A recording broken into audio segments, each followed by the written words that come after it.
Hola, somos el grupo número 6 y les presentamos el laboratorio número 9 de fisiología renal. Los objetivos son analizar los factores que influyen en el volumen de diuresis, densidad y pH de la orina, explicar la importancia de un gradiente osmolar medular y describir los mecanismos responsables, comprender los mecanismos involucrados en la filtración glomerular, analizar los mecanismos tubulares y comprender la regulación hormonal de la función renal. A modo de introducción teórica, los riñones son un par de órganos a ambos lados de la columna y sobre la cintura. Forman parte del aparato urinario y son el sitio de formación de la orina. Además, poseen un hilo en su superficie cóncava donde ingresan arterias renales y salen venas renales, además de nervios y vasos linfáticos. Sus funciones son la depuración del líquido extracelular, el ajuste del balance hidroelectrolítico, el ajuste del balance ácido-base junto a los pulmones, la regulación de la presión arterial y la liberación de hormonas y sustancias como la renina, eritropoyetina y la forma activa de la vitamina D3. La nefrona es la unidad funcional del riñón. En ella ocurren los siguientes procesos. Primero, la filtración, que es el movimiento de la sangre a la luz de la nefrona, y ocurre solo en el corpúsculo renal, compuesto del glomérulo rodeado por la cápsula de Bowman. La reabsorción, que es el movimiento de sustancias desde la luz del túbulo a la sangre, y ocurre en el asa de Henle, túbulos distal y colector, pero sobre todo en el túbulo proximal. También está la secreción, que es el movimiento selectivo de moléculas desde la sangre a la luz, y ocurre en los túbulos proximal, distal y colector. Y por último, la excreción, que es la eliminación de sustancias con la orina hacia afuera del cuerpo en el túbulo colector. Otro factor importante a destacar es que la nefrona realmente se enrolla y pliega sobre sí misma y la rama ascendente del asa de Henle pasa entre las arteriolas aferente y eferente.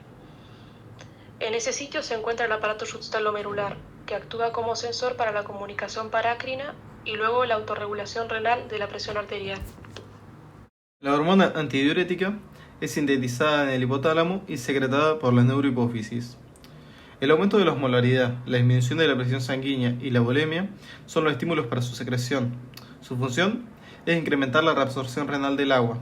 Esta se une a los receptores de la membrana para activar un sistema de segundos mensajeros. Se insertan acuaporinas por exocitosis de vesículas citoplasmáticas y se produce un aumento de la permeabilidad del agua y hace que la orina quede más concentrada debido a la salida del agua hacia el intersticio. Como se puede apreciar en la imagen, el flujo sanguíneo y el ultrafiltrado corren en sentidos opuestos. Luego del ingreso a la asa de Henle, tenemos una parte del túbulo permeable al agua, pero no a los solutos. Esto genera que se aumente la concentración de la orina, sería un filtrado hiperosmótico, y después en lo que es la parte de la rama ascendente, el túbulo es impermeable al agua, pero es permeable a los iones. De esa forma, disminuye la concentración de los iones y queda un filtrado hipoosmótico.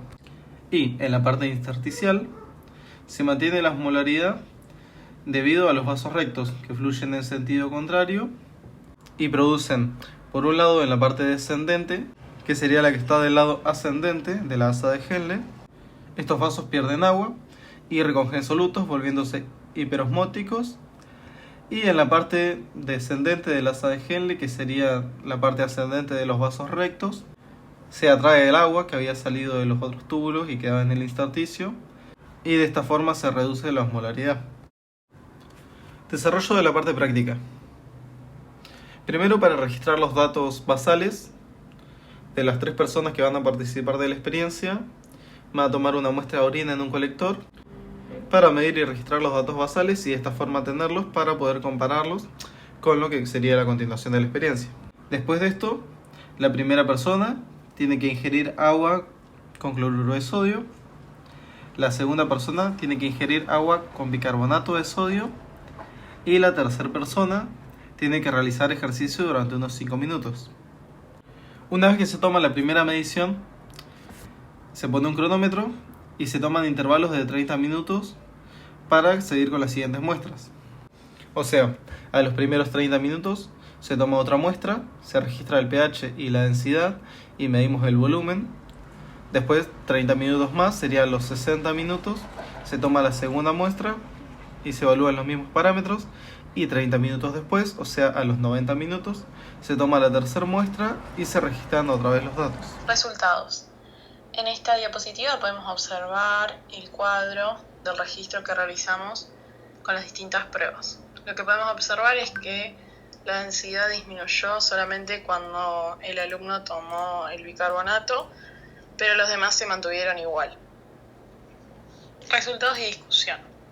Para el consumo de agua con cloruro de sodio podemos decir que, de todas partimos de la situación basal y que al consumir el cloruro de sodio aumentamos niveles de solutos en la sangre, lo que luego de pasar por el sistema contracorriente en los riñones, en la parte ascendente de la asa de Henle, que es permeable a los solutos, se reduce la cantidad de los mismos finalmente en la orina.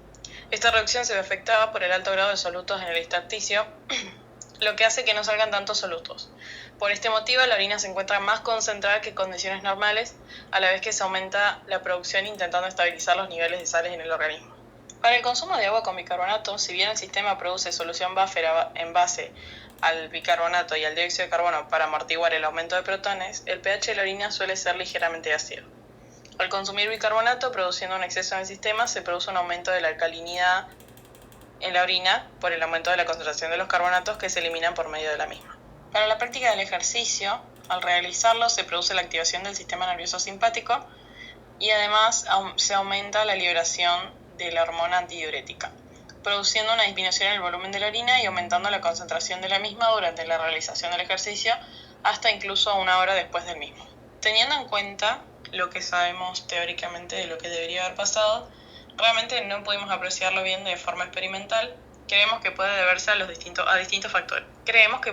distintos factores. Entre ellos, el estado de hidratación de la persona, el hecho de que sean personas distintas para cada experiencia, el momento del día en que lo realizamos y el elemento utilizado para la medición.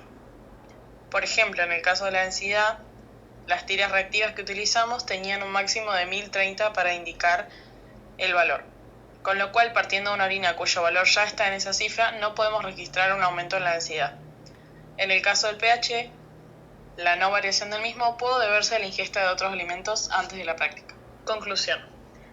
Podemos concluir sobre la importancia del sistema renal para mantener en el organismo el equilibrio.